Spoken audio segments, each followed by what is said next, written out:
Hello everybody, welcome to Also Rusty Bucket. Subscribe to the channel if you have not already and drop a like on this video. I am trying to hit 100k on this channel by the end of the year, so your subscription would be much appreciated. That's a pretty lofty goal at the point this channel is at 64,000 subscribers. Just to give you guys a bit of a heads up, I'm planning on changing the direction once again of my main channel up a little bit. So because of that, there's going to be even more content here, or I guess more different variety in content and not so much reliant on post-game reactions or immediate trade reactions and things like that. So if you want some content that is going to be kind of similar to the main channel, it's going to be over here as well. So there's going to be even more shit on this channel to subscribe for. If you watch my main channel, you watch this channel just occasionally, subscribe, please. I'd appreciate it. Anyways, I'm talking about the Lakers in this video. I'm hoping they're done with their moves for the day because they did quite a bit. There is potential of a sign and trade still for Buddy Hield because they just brought back Talen Horton-Tucker, who I'm pretty sure is going to be traded regardless of who the trade actually ends up being for. But unless they make that move, this video should still be relevant for a decent amount of time. Regardless, some of the points here will be. Malik Monk is the best signing they made, but everybody is talking about Carmelo Anthony because he's Carmelo Anthony. I mean, I don't know that Malik Monk is necessarily like that much better than Melo. I'd say they're probably in a similar tier, but just Monk and really specifically getting him for the amount of money that they did makes it a more impressive signing, even if Melo's actually probably a better player. But Malik Monk is a very, very good three-point shooter. I'm going to be talking about all their signings today, by the way, if that wasn't clear. Malik Monk is a very, very good three-point shooter. At least this year he was. This is the first year where he wasn't terrible. So Malik Monk, you know, that could be seen as a flash in the pan, but being that he was young, and he still is young, I believe he's 23 years old, the fact that he's as young as he is, I would take the last season he had as him finally breaking out and not so much like a lucky thing or just like one hot season or something like that. So Malik Monk is instantly going to come in and be a very good three-point shooter. Carmelo Anthony. He is probably going to be a starting forward. It's either him or Trevor Ariza, and that's an interesting balance. I think their defense is probably good enough just with the fact that Anthony Davis is on this roster to the point where you might just go with Melo's offensive capabilities. And he's definitely a better three-point shooter than Trevor Ariza. But Melo will be able to provide some scoring for them, especially in lineups where LeBron and AD are off the floor. We actually have Russell Westbrook and Carmelo Anthony back together, which is interesting. I saw a compilation of when they were together on the Thunder and Melo would get the ball off of the tip and then just do a weird, fun pass to Russell Westbrook off of every inbound. It'll be cool to see that again. But yeah, Melo, we know what Carmelo Anthony is at this point. I mean, he's obviously not what he is in the past. I've seen some weird takes saying that signing Melo makes this a super team, which is the same energy as people saying the Nets signing Blake Griffin made them a super team. It's like, dude, no, just no. Like, Jeff Green was better than Blake Griffin, so stop. Same thing here with Carmelo Anthony. Like, Malik Monk is in a similar tier of player to Carmelo Anthony, but Melo is more well-known, so therefore that makes them a super team. I'm not saying they're not, because I don't know. It's my point of view on it is I don't think the fit is all that amazing. Therefore, it takes away from how talented the team is. But my definition of a super team is two superstar players plus an all-star player, and they have that. So the Lakers are a super team. They might end up being a dysfunctional one that ends up not being as good as the talent on the roster suggests they can be. But regardless, they are a super team. Anyways, on top of Melo and Malik Monk, who will likely be their future starters, if it's not Melo, it's Trevor Ariza. They signed Trevor Ariza. I saw a lot of people getting annoyed at like praise of this take, specifically of this move, specifically in me saying that it's a good move on Twitter. Trevor Ariza, it's not his fault that he was put in the starting power forward spot for the Heat last year. That was completely on them. It was on them that they relied on him for offense at all. Like, the fact that they had Trevor Ariza consistently trying to create on the perimeter, I think was a sign of how terrible the Heat offense was as soon as Jimmy Butler was shut down in that Bucks series. I don't think that's Trevor Ariza's fault. Trevor is still a capable defender and capable three-point shooter of a big forward who can play both forward spots. So That's a good signing on a veteran's minimum contract. I think you should be perfectly happy with that one. Wayne Ellington, I honestly don't know that Wayne is going to be a big part of the rotation.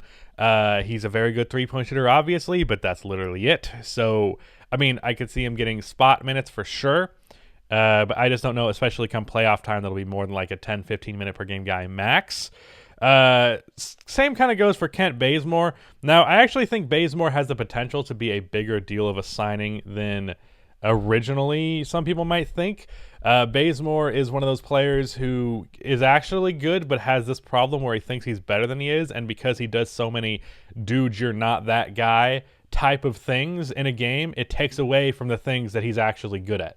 So what I mean by that is Kent Bazemore is a capable 3-and-D player, but sometimes he thinks he's Kobe, and that takes away from the capable 3-and-D player aspect of his game. That being said, I think especially if you look at his career, he did that on the Hawks, who didn't have the best talent and shot creating, and he did it on the Warriors when they didn't have the best talent or shot creating last year. Of course, they had Steph, but as good as Steph is, he can't take every shot, so sometimes it came down to either Andrew Wiggins or Kent Bazemore or Kelly Oubre are shooting the ball here. And yeah, of those three options, Kent Bazemore is at the bottom of that totem pole, but it's not that ludicrous.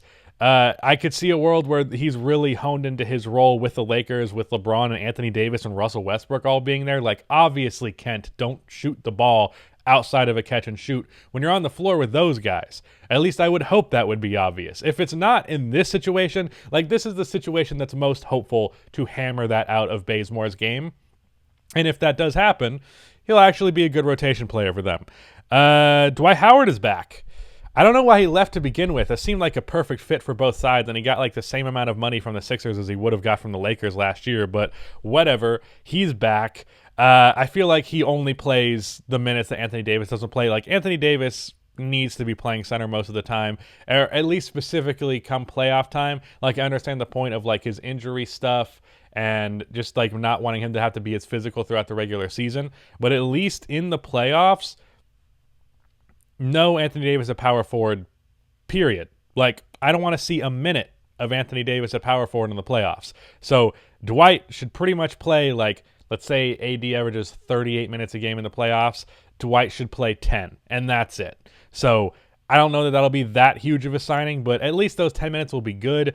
And really, I would like to see more Marc Gasol at center when AD is playing the 4 in the regular season. So I actually don't know that this signing is that amazing, even though Dwight Howard is still a good player. He's definitely better than Andre Drummond. I don't know why that was a debate. Like, I saw people like, are we sure Andre Drummond is better than Dwight Howard? Or no, are we sure Dwight Howard is better than Andre Drummond? Yes, we're sure, because Dwight Howard will shoot the ball 4 times, is a much better defender, and doesn't complain about minutes. Kendrick Nunn was an interesting one. He's who they use their mid-level on. They got Malik Monk on a minimum contract, which everyone assumed the mid-level was used on him, but no, they got him on a minimum contract for his contract coming off of his rookie deal. I think from his perspective, that's like an investment in his future type thing, where he's like, okay, if I have a really good season on one of the best teams in the league, and I'm 24 going into next offseason, some team's going to pay me at least a decent amount of money. So I understand it from that point of view. He bet on himself. He better perform. But Kendrick Nunn, he's an interesting player. Sometimes he's really good. Sometimes he's really not. He's definitely a capable 3-point shooter. He's capable of creating offense for himself. Defense ain't much. Playmaking is really not much. I don't know. That's an interesting one. I feel like that's kind of a wild card. I could see some minutes where like he's the guard when Russ sits. He could play point while Russ plays the 2, but like he's more of a spot up guy while Russ dribbles the ball. I don't know. I don't love that one, but I don't hate it either. And then finally, they brought back Talen Horton-Tucker for about $10 to $11 million a year. And that contract, I think, only makes even a lick of sense, presuming that you are trading him. Now, I mentioned at the start of this video a potential sign-and-trade involving Dennis Schroeder to the Kings as well. Or actually, I think the move would be, I don't know if I talked about this in a video. I talked about it on Twitter. Horton-Tucker likely going to the Kings, but Dennis Schroeder going to a third team, with that third team sending something to the Kings. So the return for Buddy Hield would be Horton Tucker plus player from third team or some sort of draft compensation from third team. And that third team gets Dennis Schroeder on whatever money he makes. I would assume it's no more than 15 because the way the market is going, Dennis is not getting paid like he wanted to, and he should have taken that contract offer from the Lakers previous. But that's how that move would work. I don't know how much Talen Horton-Tucker makes sense for the Kings after taking De'Vion Mitchell. Not that Mitchell made sense to pick in the first place, from what I understand. So I don't know. But that would be essentially 4 guards who aren't like even over 6'4". I think that's around Tyrese Halliburton and De'Aaron Fox's height is around 6'3", 6'4". So little not the best to have 4 prominent players like that. And Tucker doesn't so much make sense there. But at the same time, Buddy Hield is also like that. So I'm not sure. Anyways, he has to be traded. Horton Tucker makes no sense for this team, making $10 million a year, not being an outside threat. He's had flashes of being a capable three-point shooter, but ultimately not an outside threat. Anyways, I do want to mention real quick one little narrative that's been going around about all these free agents that the Lakers are signing. And let me real quick just scroll through Woj's Twitter to make sure I didn't miss anything new. Hopefully Shams didn't get ahead of it and I missed it. Now Dennis Schroeder is trending on Twitter because everybody's fucking clowning him. So yeah, it doesn't appear that they have made any other moves. They pretty much can only do veteran minimum deals at this point. But there's a lot of shit going around about how old this team is. Because they're old. That's fair. Malik Monk at 23, soon to be 24, I believe. Kendrick Nunn, who's 24, and then Talen Horton-Tucker, who's probably 23-ish, I would guess. Those are the only guys that aren't in their 30s on this roster. So that says quite a bit. But at the same time, I don't really give a shit. I feel like the retirement home jokes, it's the Lakers aren't building for 2024. The Lakers are trying to win right now. Now, whether or not what they're doing right now will actually result in winning right now, that's to be determined. But the point remains, everything they're doing right now is for next season. They're not doing this for 3 years from now. Yeah, if this is 3 years from now, the Lakers are not going to be very good, probably. Unless they just continue to retool, which they seem to be pretty fucking good at doing, so I wouldn't even doubt it in that regard. But LeBron's getting older. It looks like he took a step down last season. We'll have to wait and see. The only thing that concerns me age-wise would be injury, but that's it. Outside of that, there is no reason that this age should be concerning, unless one of these players just completely falls off. But even then, Melo's on all these guys are on minimum contracts. It's not as though they're not movable, and it's not as though the Lakers are picking them over some laundry list of young players that they could have gotten instead. It's not like the Lakers passed up on or picked Carmelo Anthony to pass on some 24-year-old 3-and-D player who would have taken a minimum deal. This is silly. They're doing all this stuff for next year.